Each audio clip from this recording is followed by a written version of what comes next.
Guilty as charged. Guilty as charged. Guilty as charged. Guilty as charged. That's my guy.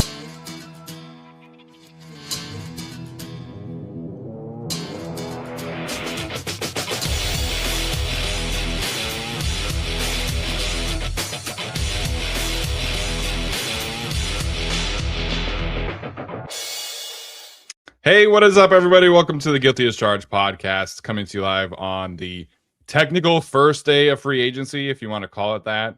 Tampering period is officially over. Chargers decided to do basically nothing.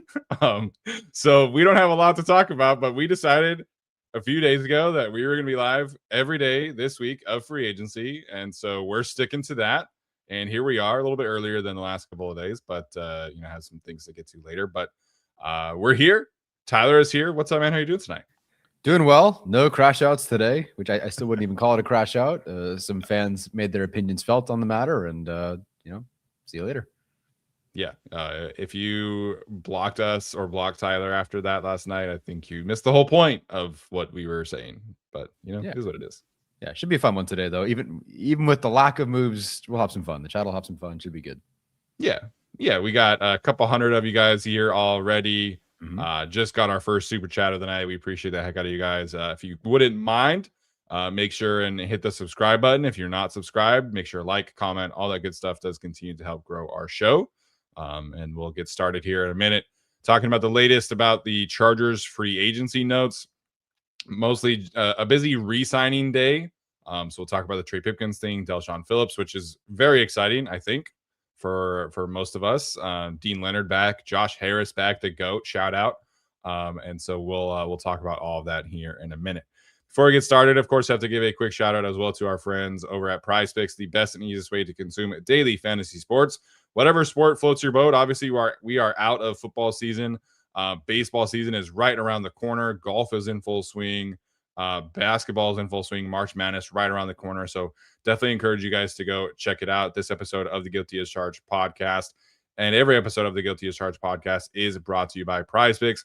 I've said this before, but one of my favorite things about PrizePicks is being able to have that injury insurance in case somebody gets injured during your lineup.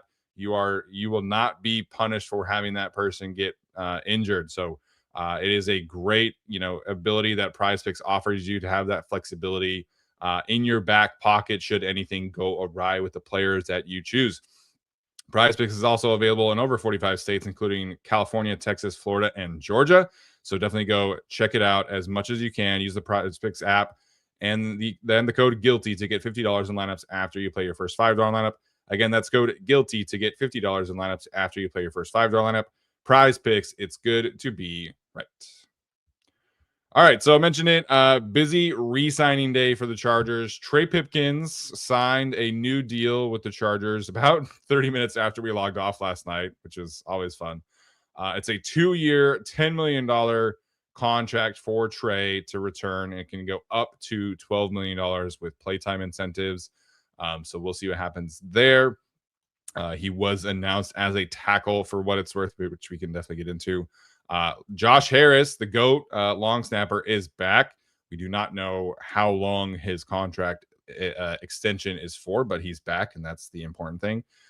Dean Leonard back on a 1-year deal, and then Phillips gets a nice little pay raise, 2-year contract to return, coming off of the best defensive season of his career, which, was only really like 2 games, but we'll take it. And he was a non-negotiable of ours. So should we start with the Trey Pipkins one, Tyler? I feel like it was the most surprising one here from last night. Yeah, it was definitely the most surprising. Penning, I think you and I felt that was kind of a given. Yeah, they traded for him. No one expects him to start, although technically he might be in line to at this point, but that's a whole other story. I don't think he'll end up starting, but that felt like, okay. I'm not gonna lie, I just laughed for about 10 minutes after this one. And it doesn't have anything to do with Trey Pipkins, who honestly, for all who say we're negative, I don't think another podcast has defended Trey Pipkins more. Correct. More specifically, at least Steven for sure, and just kind of the nuances of the offensive line play and guard and tackle and all that sort of stuff. So it's nothing really against the player. It's just, to me, the Chargers, we know the offensive line situation was a mess last year. And that included depth pieces that just weren't good. They really weren't good, or they just did not rise to the occasion. I would have expected more from Trey Pipkins, and it just wasn't a great turnout. Penning, we were hoping for maybe better, wasn't great. The fact that both are back on contracts that, not that it's a bank breaking contracts, but their contracts are both worth up to $16.5 million combined together. The fact that they benched both of those players and said that they were not very good and didn't really want much to do with any of them, but they had to, unfortunately, to bring them both back in your depth after the depth was not very good last year is kind of a shocker to me. Yeah. I am very surprised that they went with this direction with Trey Pipkins. I'm not opposed to them paying for depth. I'm not. If you told me, like, let's say Cole Strange, which I think he's in line to start, but let's say they paid Cole Strange to be a backup into your offensive line kind of swing guy for them. All right. Hey, a little expensive, but boy, that's some great depth that you feel pretty good about, and you have some scheme familiarity with. Perhaps he does ascend in year 2 with the system. And the same can apply if he's starting, of course. But all right, like, you paid for some depth.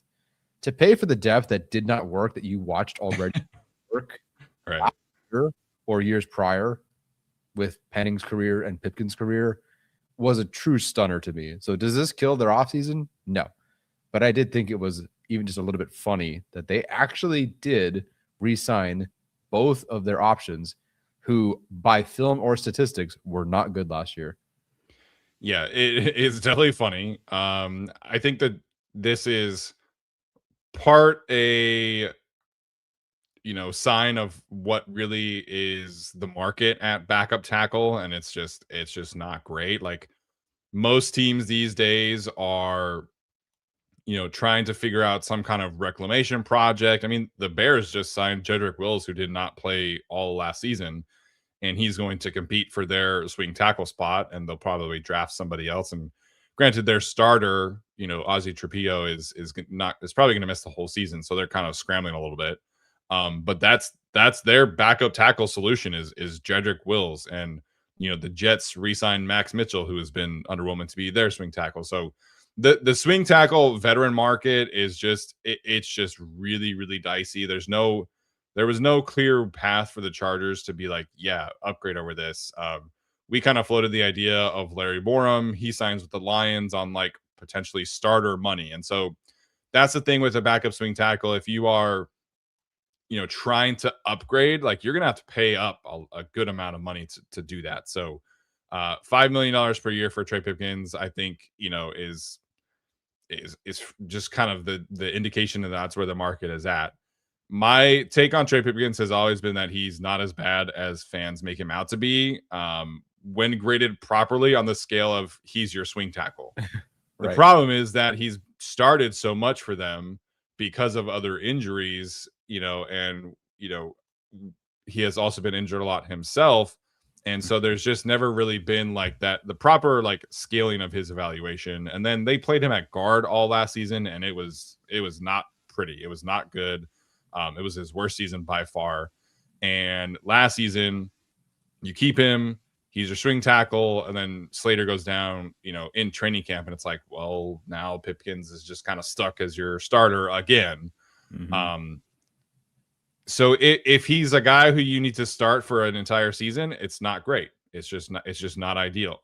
But if he can stay healthy himself, and the guys in front of him can stay healthy for the majority of the season, and you just need him to start 3 or 4 games throughout the season, I think Trey's a fine backup swing tackle. I think it's one of those situations where it's just difficult to figure out how you're going to upgrade, where you're either going to need an early round draft pick or pay somebody, $10 million ish to come in and be your legitimate swing tackle. So I think this is fine. I was very surprised, just given, again, his own injuries, the fact that, they watched the last 2 years where he was at guard and was not good. And then last season he was very injured. So I kind of chuckled a little bit, but overall I think this is fine. And I don't know how else they could have, upgraded at swing tackle, just given the dire market that position is. Yeah. No, I get you. And good point bringing up the injury history too. It wasn't just play was kind of iffy. Also, just in and out of the lineup is not too healthy either. So that's a good point there. Specifically, knee. He's had a lot of like sprained MCLs or sprained meniscus or whatever. All that stuff is just not ideal for somebody who's trying to be your backup. So I kind of wanted them to go explore like a reclamation project that was younger and did not have the injury history. But I get that this is where they ended up. I think I tweeted this. Feel that they might feel at this point that they're good on depth interior offensive line or offensive line options, and they're totally not going to take a player early enough that would actually compete for it. Like, okay, maybe in round 7 there's somebody, but that's generally an unrealistic year 1 starter or even year 2 starter. I kind of feel like they're going to look at what they have. Maybe they take a left guard in round 1, but after that go, all right, we've got our starters. We got 2 depth options. Yeah, I think we're good. We're not going to take another interior offensive lineman or tackle of the future because we have Trey for 2 years and Penning. And that's good enough for us. That's my fear. Because earlier you said interior. So you think that are you saying that they're not going to draft like a day 3 interior guy? I think, so let me state it again. I do not believe outside of 22, because they literally don't have a left guard. So I feel like that has to be the pick as of today. As of right now, it has to be a pick at 22. I don't think they're going to draft anyone, let's say rounds 3 through 5, that could maybe realistically start or compete for a job. I think they're going to look at this group and say, yeah, we're good after they get their left guard. So they sign somebody else and then they roll into the season with the group that they have, which would be so Slater, Strange, Biotic, pending veteran Joe Alt would be your starting 5, is what you're saying. And then Pipkins, Penning, a rookie as your 8th, and then Branson, Taylor, Josh Kaltenberger, Ben Cleveland, one of them is your 9th. That's kind of what you're thinking right now. I think they figure out left guard with either 22 or one more signing that let's say it's Teller. They solve it at left guard and with Teller, so they wouldn't take one at 22. I think this is the regime based on what they've done in the past. And they go, yeah, I think that's good. I don't think you get a meaningful selection for another interior offensive lineman until, and we're doing this again next year, which is stupid. Yes. But with the last 2 years have shown me that they're like, yeah, okay, we're good. And I just don't really buy that they're going to invest in another option. They've got Trey for 2 years. They got Penning for 1, obviously. Cole Strange can move around if needed, if something happens. I don't know, man. I am very concerned that they might go, okay, depth, great. We got Ben Cleveland. I guess a backup center is a requirement at this point because they literally only have really 1. And they go, yeah, we're good. I wouldn't be surprised if they signed somebody and then felt like that's somebody else and Strange, like that's good for your starters. That would not surprise me. Sure. I would be stunned if they didn't draft anybody. And like even if they're not going to be outright looking for a starting draft pick, they got to get more people into the pipeline, man. Like they're and I know, like, I'm preaching to the choir, this, but yeah, I would just be stunned if we sit here on day 3 of the draft and it's the 7th round and there's no interior draft person coming in. Like I don't know, man. Like that would be a hard pill to swallow for sure. Yeah. So backup center, that's very, very, very, very possible. Not that they're willing to move on from Biotic very quickly, but with the contract, it's at least 2 years of Biotic, barring awful player injuries. So very curious. I'm very curious to see, based on these re-signings or signings, how much of a hurry they're in to go find a player of the future for them, even if it's 3 years down the line. Is there anybody in that pipeline, or do they go, yeah, I think we've done enough here? Because they have 5 picks. They might trade down, and that will change things. If they trade down, of course, like that's now more, maybe 2 more at-bats, and that changes the math of it all. But with 5 selections, and they need an edge 3, and they need maybe a corner, and maybe a linebacker, and all these other things. How far do they kick that can down the road in this draft? Do they address that at all? I really don't know. If they don't draft an offensive lineman before round 4, like 4 or earlier, I'm giving the draft an F no matter what. Like I don't care if they take players I like. Like they have to get a top 150 pick into the pipeline. Like I'm not even going to be that picky. Like because I kind of see what you're saying. And Ted Nguyen was talking about this, where him and Popper were kind of going back and forth. Where Mike McDaniel might look at Slater, Biotic, and Alt and be like, this is the best offensive line I've ever had. Mm-hmm. And I don't know if he would be wrong, honestly, looking at the Miami depth charts there. Yeah. But yeah, man, like they got to get some young guys into the pipeline. If you are not going to invest free agency money into guard, like you got to do like the Dominic Cooney thing. You got to do some kind of pipeline where you're getting at least cheap, relatively higher end talent into the pipeline. So that wouldn't shock me, but that would be a surprise. Yeah. So we'll see.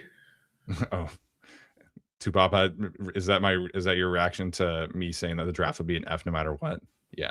If we get into round 5 and there's no offensive lineman, I don't care what the other picks are. The grade will be an F. Like, at least you've announced it now. Yeah. So prepare yourselves, I guess. Yeah, we'll see. I don't know. We will see. I want them to show me at this point. Yeah, I agree. Big day for the Chargers special teams. Josh Harris, Dean Leonard, Delshon Phillips, all back. We'll touch on Phillips because you had a take about the linebacker room and I want to get to as well. But Phillips was one of your non-negotiables. How are you feeling that actually did come through? Yeah, that's awesome. They had to get him. He was awesome for them. And, I think even the media team kind of knows it, announcing the 3 names together, Josh Harris, Dean Leonard, Delshon Phillips. Yeah. Obviously, Cameron Dicker's a very big part of special teams. But if we're talking like kick return coverage, punt coverage, etc., those 3 were huge. And they were sorely missed. You could tell how important they were in the games they weren't around for. Dean Leonard, he came back, flew down the field, was fantastic. Josh Harris, of course, we saw how bad it was. He came back, fantastic. And then Phillips was, I think at this point, with how he did last year and with his new kind of, reputation, like this is a Pro Bowl special teamer. I know that's fan voting and the Pro Bowl doesn't matter or whatever, but this is, I think, one of the at least 5 best coverage guys in terms of special teams. So that's huge for the Chargers. I didn't want Ryan Ficken to find another guy and another DB to make this work. This is a great group. My other take, of course, I think what you mentioned is the linebacker room. And obviously Denzel Perryman, returning or not returning, is kind of the main remaining thing there. Because if he returns, then we just run back exactly what was last year. But to me, and it's very difficult with Delshon Phillips only playing, one half of one game as a starter, sort of, and then the second game against the Broncos, because they just needed to play other guys because they benched they sat everyone. But I kind of think he's like their Perryman this year, plays on rundowns because he looked really good in those instances. Yeah, he did. And Troy Dye is still going to play more snaps, but he's more a passing down guy, 3rd and long, whatever. And Henley, of course, is your LB1. And then you have, of course, Marlowe Wax. And you're looking at someone like Junior Colson. I don't know if he makes the roster. They've carried that many linebackers before, although he was on IR. So we'll see. I don't know what to make of it, but I think at minimum, Junior Colson is LB4, could be 5, depending on what else they do. And I think he's got the uphill battle because you're not cutting Dye, you're not cutting Henley, obviously not cutting Phillips. You shouldn't cut Marlowe Wax. Things can change. Right. Raheem Lane was great his rookie year and then got injured and we never heard from him again. So it's very possible that happens. But to me, Junior Colson's the outside linebacker looking in. Yeah, I think the first 4 you feel really good about their roles, and I think you mentioned Troy Dye and Delshon have their own specialties, and if Wax can take a leap, then I think they're in really good shape with those 4, and Colson could potentially be on the outside looking in. I think they have a lot of flexibility with this group. And again, I don't think they need to go get one of these, veteran linebackers out there. But if they wanted to, bring back Perryman, I think that's on the table. Although he also has dealt with a lot of his own injuries and stuff like that. And they could go explore that, run stuffing linebacker and maybe upgrade over Perryman if they really wanted to. If they're sitting there at pick 22, and I haven't watched these players, right? But CJ Allen from Georgia has a lot of buzz. I know the NFL Stock Exchange guys took him at 14 or 15 in their recent mock draft. Sonny Styles is going to be long gone, but if there is a linebacker that they love that's sitting there at 22, or they trade down and they really love that person and they take one, I wouldn't be shocked. If they get to pick 55 and Josiah Trotter is there, or Jacob Rodriguez is probably more of a top 40 pick at this point in time. But if they love one of these linebackers, I would not be surprised. And I think it's firmly on the table that they add to the room. I just don't know if they need to. I think they're pretty well set and stocked with that group. And, a lot of that is baking in that I think Marlo Wax is just I think he has the goods, and I'm excited to see what that looks like. So never opposed to upgrading, right? And I think the Chargers should take that same approach. But, Junior Colson, that's the biggest question mark in that room. The other four, I think everybody should feel pretty good about. Yeah, absolutely. So I think we generally know how this will work with this linebacker room. New linebackers coach, new defensive coordinator. So there's new evaluations, new eyes in the building, or at least in different roles. But yeah, I feel good about the group. I won't sit here and pretend it's a great group, but it's been solid in the scheme and the requirements. So I think they'll be okay. Yeah, if they took one on late day 3 to continue to stockpile special teams guys, great. I think that's on the table as well. So we talked about this during the season, but I wanted to just kind of bring this back up here. So last season, Josh Harris and Dean Leonard made their season debuts in week 10. From weeks 1 through 9, the Chargers allowed 18 yards per punt return, which is still crazy to me. And they were allowing a punt return on 45% of their return. So basically, you had a 50-50 chance of actually allowing a return, and then the return coverage was not great. After that, which was 41 attempts, so weeks 1 through 9, they had punted the ball 24 times, which is crazy. And then after that, it was 41 attempts, including the wild card game. They allowed 9.1 yards per punt return. And then a punt return was allowed 29.3% of the time. So they cut their yards per punt return in half with just Josh Harris and Dean Leonard back. Nothing else changed. And then their return percentage went from 45 to 29. So basically 16% difference there. So those two guys earned their money. I'm really excited about that. There's going to be some clamoring for, do they upgrade the overall coverage group? Do they go sign somebody else? Do they draft somebody higher? What does that mean for guys like Nico Reed or whatever? But Dean Leonard, I think, should be viewed as a lock to make the roster just because of his special teams experience. He is the best gunner on their team. And, we have a very stark difference from a statistical standpoint to show his value. And I think that should go a long way with him projecting him towards the 53. Yeah, 100%. All right. So just wanted to touch on, again, the offensive line market. We've talked a lot about these guys, but there was not a ton of movement today. Dylan Parham did sign to the New York Jets on a 2-year, $20 million contract, so $10 million APY. So he joins the list of Zion Johnson, Elton Jenkins, Elijah Vera Tucker, David Edwards, Isaac Seumalo, and John Simpson. Chris Paul has yet to sign. Joel Bitonio has yet to sign. Obviously, we mentioned he's considering retiring. The Wyatt Teller situation is apparently very confusing. So Nick Corday was from Over the Cap was talking about this, and there's a chance that Wyatt Teller, who we thought was a voided contract, which would void today, and then he could sign with somebody, but now there's a chance. Did the Chargers just sign somebody? No. Why? Okay. This person says there he is, Rockstar future starting. I think he means on the slide on the screen. Okay. Yeah. Sorry. So now the potential reporting is that Teller's contract is technically a release, and so he will be free to sign as of Friday and would not count against the compensatory picks. So very complicated situation. That's the latest, and if that is the case, then maybe that's why the Chargers are waiting. I don't really know. At this point, I will take literally anybody from this group. So yeah, Wyatt Teller will not count against the compensatory pick formula, and I think that makes a lot of sense for them. We also mentioned Zeitler, James Daniels before, Greg Van Roten. This is where we are at with this group. Daniel Falele, who would be like the most complete opposite Mike McDaniel guard I think you could possibly imagine. Yep. Dylan Radins, if they want to continue to do the whole like former Saint thing.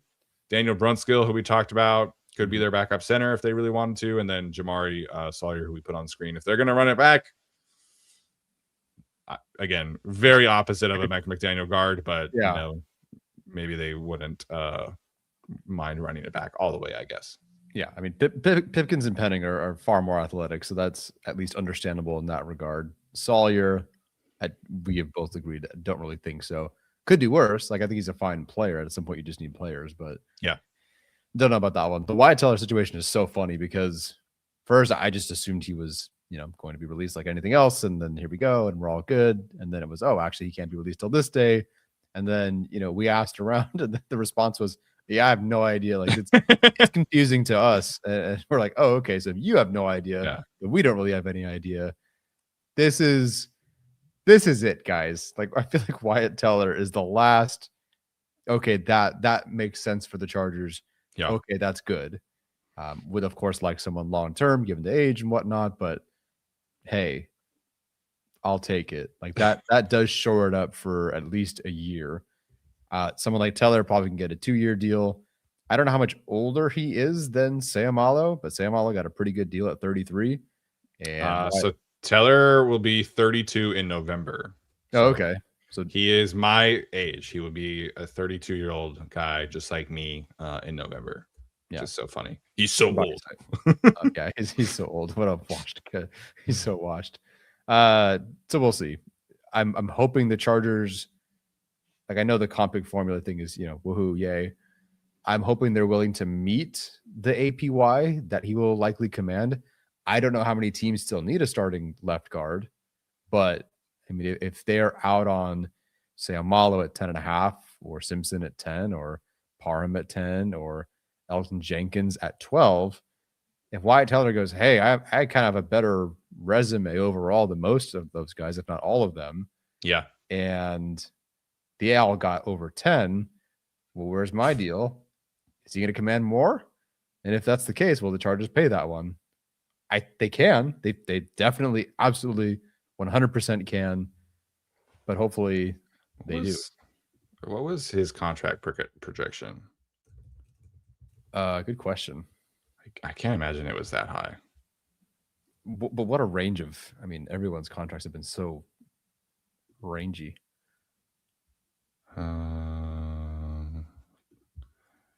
So Popper had him projected 2 years, $20 million. So that's right in line with like what everybody else is getting. PFF had him at 1 year, $3 million. But they also had Ed Ingram at 1 year, 4.5, and he got 12.5 per year. Whew. So Chris Paul, for what it's worth, he has projected at 3 for 21. And he is definitely younger. He's only 27. So yeah. If they can get Daniel Gomez not falling for that, and that joke was played out from Aaron Wilson yesterday. That was a good try though. How do you mess that up? It was so bad. He was like fully convinced that was a real player. If you can still get Wyatt Teller or Chris Paul, you can draft somebody in the 3rd round. I think that would be okay with those 3 as like your main 3 guards, and then Penning, Pipkins can play guard in a pinch kind of situation. Yes, Daniel did get me a couple months ago, but I'm watching you now, so you alerted me. Anyways, that would not be the worst situation. I definitely was hoping for more, but if you can get Paul or Teller, Strange takes a leap, and then you draft somebody else, I think that makes sense. And also, yes, it is very funny that Chris Paul is a guard in football and not like a tackle or something like that. It's just, it is definitely not lost on me. That and could join a Los Angeles team. Yeah, at this point. Yeah, so this NBA has got to back off, not step in. Yeah. So yeah, we'll see what happens there. Some people talking about like Austin Corbett would not be opposed. You know, there's definitely some schematic overlap there from his time with the Rams and the Panthers. He does strike me more as like a backup at this point in time. We talked about Graham Glasgow last week as a backup. That makes sense. Also as somebody who could play center for you in a pinch, things like that. So there are some other veteran backups that they could go explore. But in terms of actually feeling comfortable with a starter, I personally feel like it's Paul or Teller. Again, Batonia's flirting with retirement, so I'm not crazy about that. Right. Zeitler does not want to play on the West Coast. These other ones to me are probably more like backups. So yeah, just please, if we get a notification on Friday that they're signing Wyatt Teller, I will not forgive them, but I will at least like understand the process. Yeah, it'll be a general upgrade of the interior. I cannot sit here and say Teller, Biotish, and Strange is not an upgrade. I can't sit here and say that. Of course it is. Yeah. Again, as per yesterday, the magnitude of the upgrade is kind of the issue here. Yeah, we were just hoping for more, given the way the last two seasons have gone. So give me Teller, give me a third-round pick, second-round pick, and I'm not happy, but I'm at least content and will accept it. Yeah. I can at least get behind that, knowing that McDaniel elevates all. Yeah, I agree. And yes, at this point we are praying for Teller, which is sad, but yep. All right, we'll take super chats questions for about 25 minutes here. Then got to head out to a little family dinner for my sister-in-law who bought a house. So shout out to my sister-in-law. We'll get started with says they're invested more into the punt team than offense. J.K. Scott Supermax extension coming soon. J.K. Scott's still under contract for what it's worth. Yes, still under contract. Again, like I said last time we talked about J.K. Scott, which is one of the 4 times we ever do throughout the year. I don't know who a better option is, so I think you just got J.K. Scott again. Yeah. They would have to pay good money to go get an upgrade, and they could. And it feels very much like a get an undrafted free agent in here to kind of compete with him kind of thing. But Ryan Ficken loves him, so I kind of expect he'll be back. Daddy Don't Pile Out says Pipkins being a third and still being this bad though. Like a third contract? Third round pick, I think. Third round pick? Yeah. I listen, I definitely did not expect him to be around the league this long and make another 2-year deal after this year. Didn't see that at all. Yeah. How much money has he made now?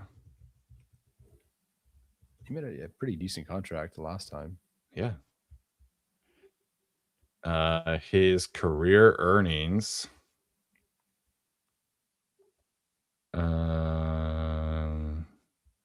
His career earnings after this contract would be $37 million total. Man, that's like what I make every trimester of teaching. I wish. Make 10% of that every trimester. That'd be great. Yeah. No kidding. It is hilarious that, I mean, Dan Henley probably ends up being better.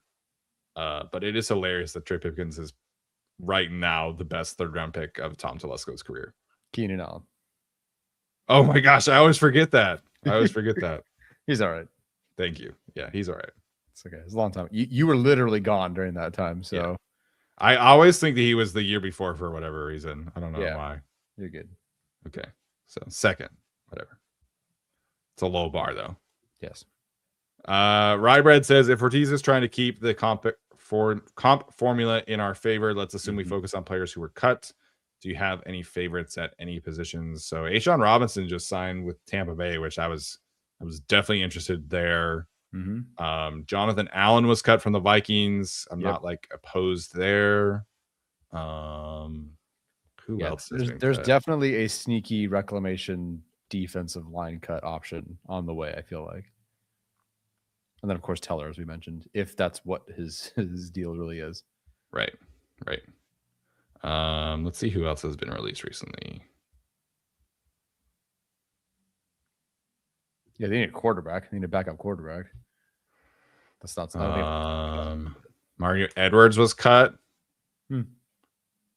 Anthony Jennings, the outside linebacker, if they want to get a little, upgrade from Bud Dupree.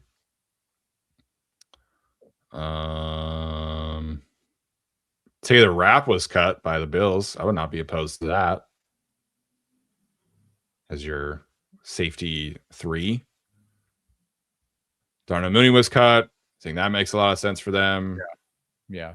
If they're that interested in like getting a deep threat, that works for me. Mm-hmm. Curtis Samuel was released. I'm not crazy. Oh, Dalvin Tomlinson was released. That would be sick, actually, because that's that nose tackle type that we were talking about. Yeah. That would be sick. Mekhi Becton. No, I'm just kidding. Mentioned Graham Glasgow. Lloyd Cushenberry still hasn't signed, but he's obviously a center only. Mm-hmm. Xavier Woods was released. Again, kind of a safety option. I think that's about it. Woohoo. And we'll see if anything else happens. Like, there's been some mild buzz that like the Giants might release John Runyon if he does get released. Definitely interested there. But yeah, it hasn't been as many releases as I think people would have thought. Yeah, a lot of re-signings. Evan Neal to the Giants, by the way. They re-signed him. Yeah, I can't believe that is happening. Also, everything that happened there. Yeah. Trevor says, why not give your first time DC more help? Need D, aka more defense. What are your thoughts about adding some free agents on the defensive side of the ball? Yeah, please do. Would love to see that. Again, I would love for 22 to be that, or their second round pick to be that. Yeah, it would be awesome to go edge rusher, D tackle or something, or heck, D tackle linebacker or whatever, something to make that defense have some long-term staying power, younger group, but it's the offensive line right now that needs it. So I wish they would do something with it. Like if like we said yesterday, okay, you don't go get trenches in the offensive line as much, but boy, that defense is going to be just nasty because you went out and signed a couple of guys. All right, I kind of get that, but yeah, I would like to see them. Yeah, I would like to see them get a new third edge rusher, at least to be like a temporary placeholder. They've got to figure out kind of like a fourth rotational defensive tackle, whether that's bringing Deshaun Hand back or, again, you go get Dalvin Tomlinson kind of thing. Something like that is definitely needed. You don't want to head into the draft with just your current starting 3 being Tier Tart, Jamari Caldwell, Justin Eboigbe, and then Scott Matlock is your 4th. And I guess they have like Terrell Edwards on a futures contract. You don't want to just take those 4 in a draft pick and call it good. Like, you want to get some other depth there. If they wanted to go try and find this year's Benjamin St. Juste, I think they could do that. Again, they just brought back Dean Leonard, and you have Nico Reed and Eric Rodgers. So maybe they feel like they're good at corner, but I think you can continue to find like that, cheap, cornerback depth. I think it would not be the worst thing in the world. Linebacker, a possibility. Safety, I think, could use some insurance. Again, just kind of prefer Tony back, but something probably needs to happen at safety 3 to give you some insurance in case Mickens does not take that leap forward, and then with how much Derwin plays in the slot. So they need to make some other moves on defense for sure. Yes, absolutely. XX Colt wants to know if we think people believe in Joe in the building. I think absolutely right now they do. I think if we get to January and they're a first round exit again, I think people will start to have some questions. But I think they loved Joe coming into the hiring process and loved the pairing with him and Harbaugh. So I think yes, right now they absolutely do. Yeah, I think so. And even that it always means a ton, but the players voted him, was it B+? B minus. Oh, with the Players Association grades? Yeah. It was a B-ish. I don't remember exactly, but it was a B. Yeah. It wasn't bad. It was like middle of the pack, I feel like. Yeah. So I think so. Theory says, for a regime who loves picks, I figured the play here would be trade down and draft Pregnon and someone else like a Fano who falls. Well, Fano's not falling that far. At least he shouldn't. But trading down, I think the Chargers will trade down at some point in the draft. Is it at 22 or 55 or 86? I don't know. Obviously, if you trade down from 22, that's where you get the most value, but they'll trade down somewhere. They're not going to end this draft with 5 picks. Plus, Ortiz also likes to move up for guys sometimes. So, yeah, they have zero draft flexibility right now, and I think that will change on draft weekend. I 100% agree. So, trading down, drafting a guard, I suppose. Like if Fano's gone, which he probably will be, Penn State guard's gone because he probably will be. Yeah, I could see it, but that is dicey though. Trading, like if you were like dead set on guard, trading off of that spot it could be a little bit dicey. Yeah. Have you watched Pregnon yet? No, have not. Okay, I know you watched Basantis last week, but rocks. Yeah, he's awesome, and he would be a great pick for the Chargers specifically. I'm sure if they, would that get like a great draft grade if they trade down to like 28 and take Basantis? Probably not, but we all would be very happy. Yeah, I'd be stoked, man. He rocks.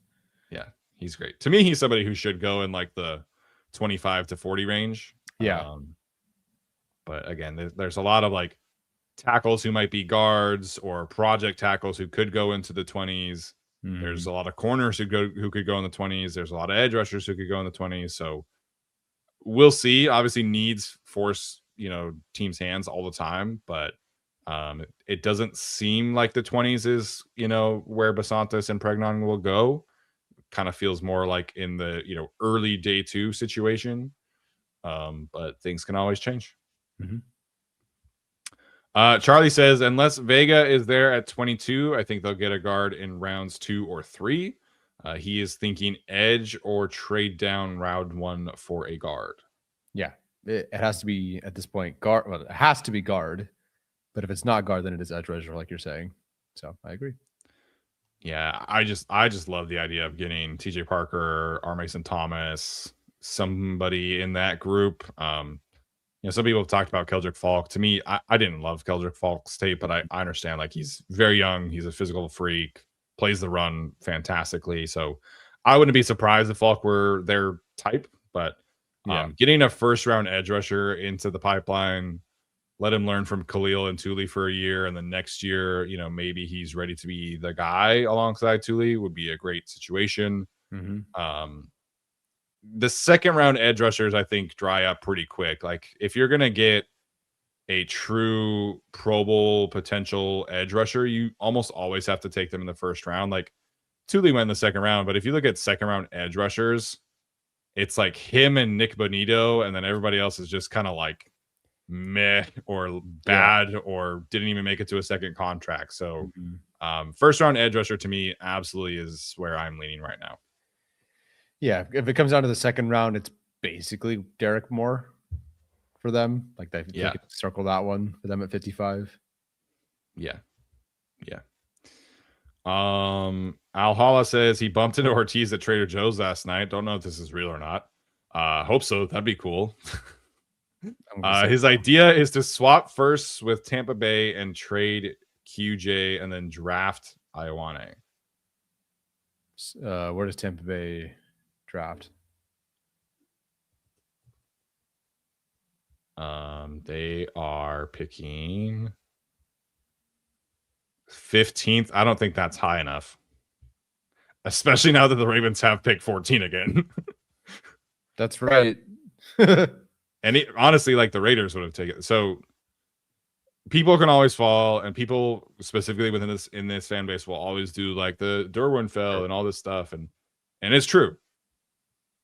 Right now, I would be absolutely stunned if Ioane fell past 17. Like that feels like the absolute floor for his range, just given, you know, the amount of teams who are picking in front of the Chargers who need a guard. And, you know, there's a lot of question marks at tackle. You know, is Maui Noah even a tackle? Is Fano a tackle? Teams don't really know where they stand there. Caleb Lomu, as much as I like him, you know, he's, you know, a bit on the lighter side. There's the kid from Arizona State who I'm not even going to try and pronounce his name at this point in time. He's kind of a project guy. So if you need offensive line help in general, Ioane feels like the safest bet you can make there. And a lot of these teams need guards, and, you know, with how much guards are making nowadays, it's not as bad of a deal. But to me, it feels like if Ioane makes it past 17, I would be absolutely stunned. 17 is the Lions, by the way, for if I didn't say it already. Gotcha. And as LD Bruin points out, it usually those falls as we get to like the teens. You know, Derwin was 18. Yeah. Not really the 20s, and not in this class.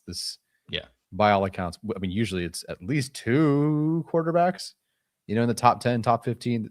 It's one dude at 1, and that's it. Yeah.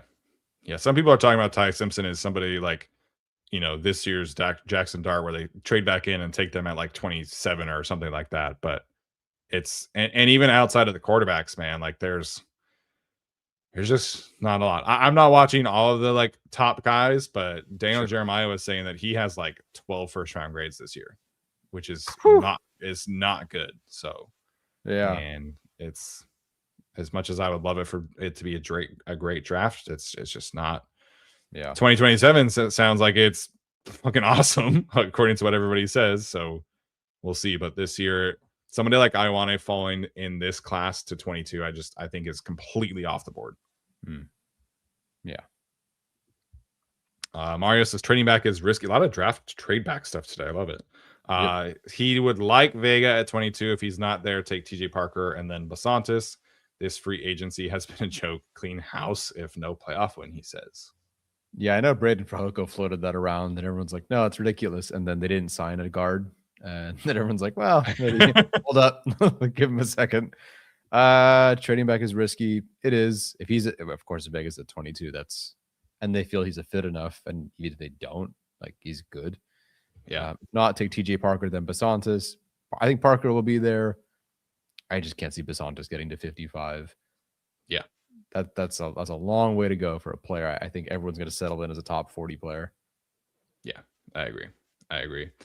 The clean house part of this, I think, is, again, I just don't think the Chargers as an organization would look at Jim Harbaugh's salary and be like, yeah, we can pay him to not be here at that level. And I know that like they're in a much better place now and they're making a lot more money and everything like that, but I would be surprised. It feels more like, you know, Ortiz and the front office staff get let go.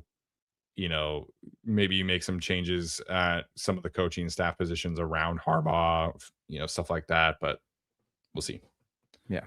But from the fan base, I think it will get very loud. If they're one and done again, I think the fan base will be very, very up in arms about everything, and rightfully so. Mm-hmm. Edwin says, any insight on how front offices actually work during free agency? Is it all Ortiz? How much input does the coaching staff have? Seems like there should be a comprehensive plan to fix our biggest problem. So in terms of the timeline, the Chargers have 2 parts of their scouting staff. There's the scouts who do the college players, and then the scouts who are scouting actively, you know, NFL players. So they're going throughout the entire season. You know, that's a big part of Chad Alexander's job, is doing the pro scouting aspect of scouting. And so they're scouring through the entire season. Somebody gets released, no matter who it is, they are watching, grading, asking around. So they're very busy from the jump. And as soon as the season ends, they make all of their coaching stuff so that everything kind of pauses once they get their coaching staff assembled. There's a lot of intake interviews. What do you like at this position? What does this mean? What kind of traits, you know, personality, everything like that. They're getting all the information they can. And then they go back to the free agency board. And now that they know how the coaches want to operate, here are the players we think could be good fits, and stuff like that goes throughout. So they're very active. And then once, you know, the combine hits, basically that's when all the negotiating is happening. And they're trying to figure out, you know, what are the markets for certain players? where do they want to find value, everything like that. And then this week is when they're trying to actually negotiate and finalize deals, or maybe not. I don't really know, depending on this specific team.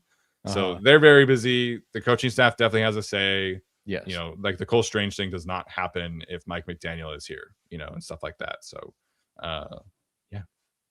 I don't even know if Alec Ingold is on the team with any other offensive coordinator except the one that they just hired. So, No. Yeah, plenty of say. No demands, but plenty of say. Yeah, Ingold, Juszczyk, like that type of fullback is very specific to Kyle Shanahan branches, whereas I don't even think the Packers carry a fullback and the Rams don't carry a fullback. Like they just use a tight end to do fullback things. Mm-hmm. So if they had hired somebody from the McVay side of things, Alec Ingold goes wherever Mike McDaniel goes, basically. Yeah. Yep, 100%. Mr. Chow Chow says, why don't some of these free agent guards call Ortiz instead of signing with teams like the Cardinals, Browns, QB list teams? Do they know they need offensive guards? Do the players know that, or does Ortiz know that? I think he's asking about the player side of things. I don't know. We know they've at least not been in on Samala or Jenkins. So I don't know. Yeah. It's tricky to say everything that's like a blanket statement, but yeah, I think Ortiz is trying to be as risk averse as possible in free agency. And I don't think he wants to pay, you know, even like mid-tier money for a guard he's not like fully confident in that they can get value out of. And I think that's been the frustrating part for how they've worked out this group so far. Yeah. Lman's 1270 says Thunder Down Under recently made a video about Joe and Mike McDaniel decision making so far in free agency, and he had a great point that Tua in those 4 years with Mike McDaniel was the least pressured quarterback, or bottom three maybe will be okay.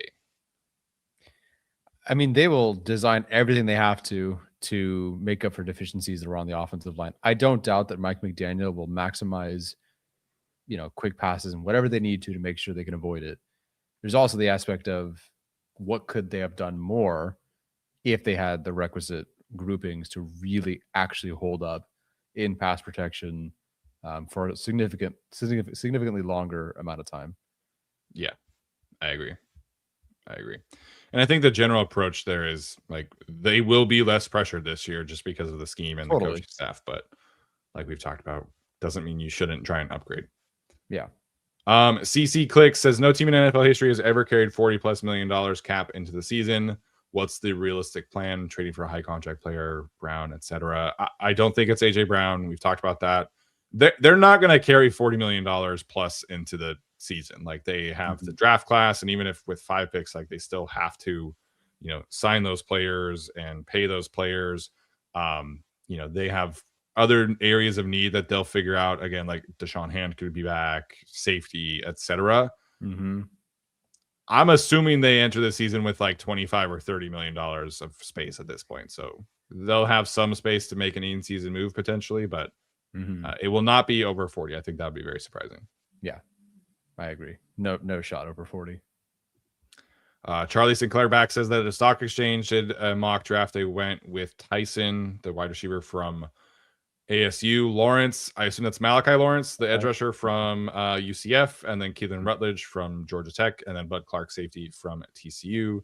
He says that's not horrible. Stinks when Tyson and Lawrence are sight unseen for me. So, but the thought process of potential weapon, which I think at that point is a fall, Lawrence, an edge rusher, an interior offensive lineman, and I'm sorry, I don't know who Bud Clark is.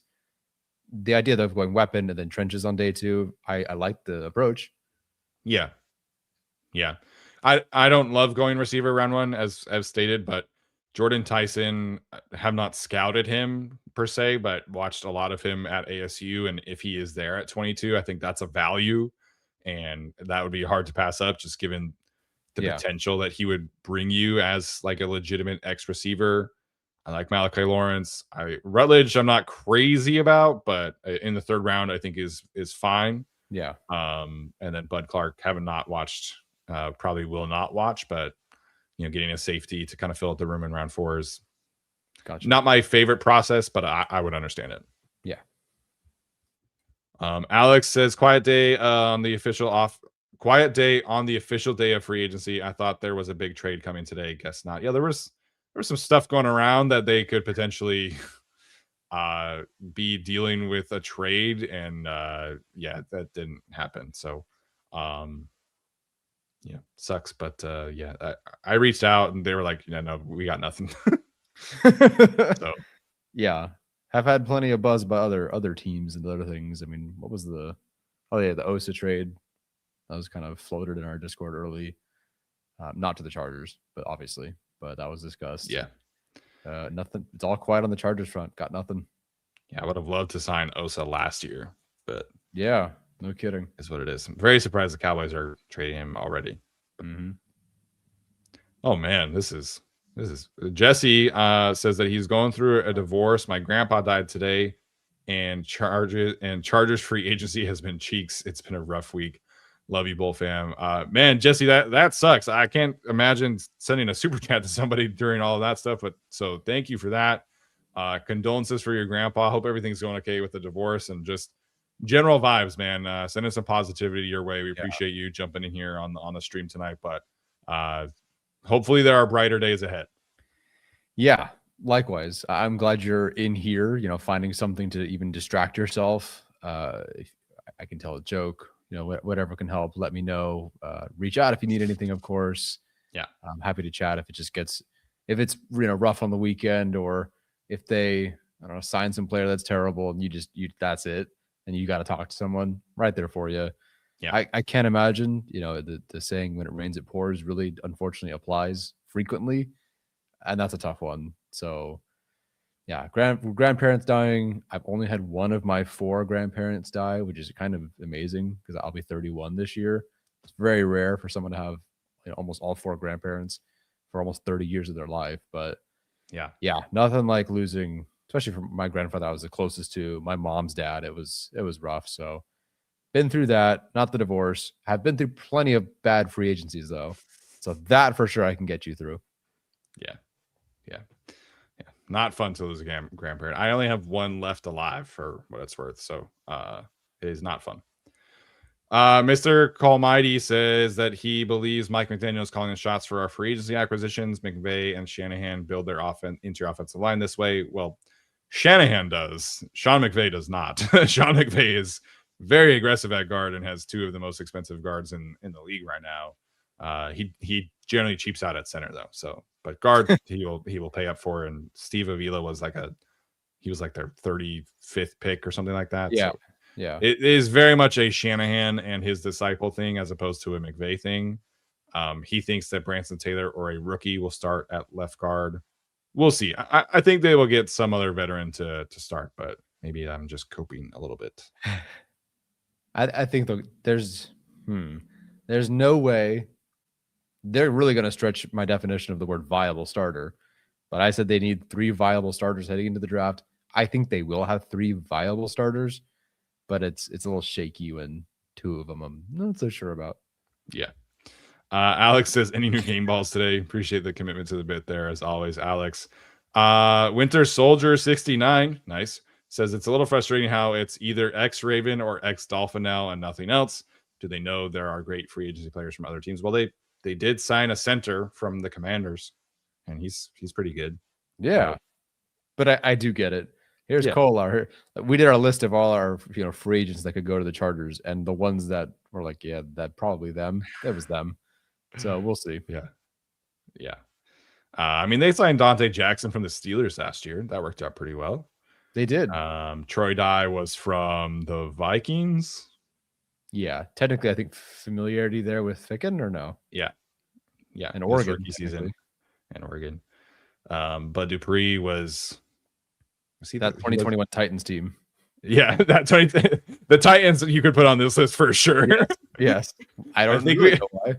I think after Rashad Weaver signed, it was like 9 members of that defense were from at some point spent time on the Chargers. So yeah, Titans you can throw in there for sure. Yeah, a lot of Titans. Who else did they? I mean, hey, they did. No, Mekhi Becton but Jets familiarity. Yeah. Conklin, Jets familiarity. Yeah. Yeah, he was with them for an Alexander year, I think. Yes. Yeah. Corncheck says these are not stupid people. They clearly have a plan. We just have to hope it's a good one. Yeah. I get it. It's only stupid if it doesn't work. So how about it? Yeah, I think you and I are generally more measured with free agency. We were not asking for them to go spend the farm on, X, Y, or Z free agent. We were not asking for $30 million for Trey Hendrickson kind of thing. But we were just hoping that we'd get some kind of movement. And right now there has not been much. Yeah. Yes, unfortunately. Okay. Quicker show tonight. Have some things to get to here. So we appreciate you guys jumping in. Tyler, any other final thoughts right now? Let's get out of here. Can't wait for the signing to break in 20 minutes. Yes. You're welcome, everybody, for doing that. If that is actually it. So we appreciate you guys so much. We'll be back here again tomorrow. Like we said, Monday through Thursday this week. And we'll make it work. So hopefully we have other signings stuff to cover tomorrow. As always, we appreciate you guys so much. We'll see you then. Bolt up.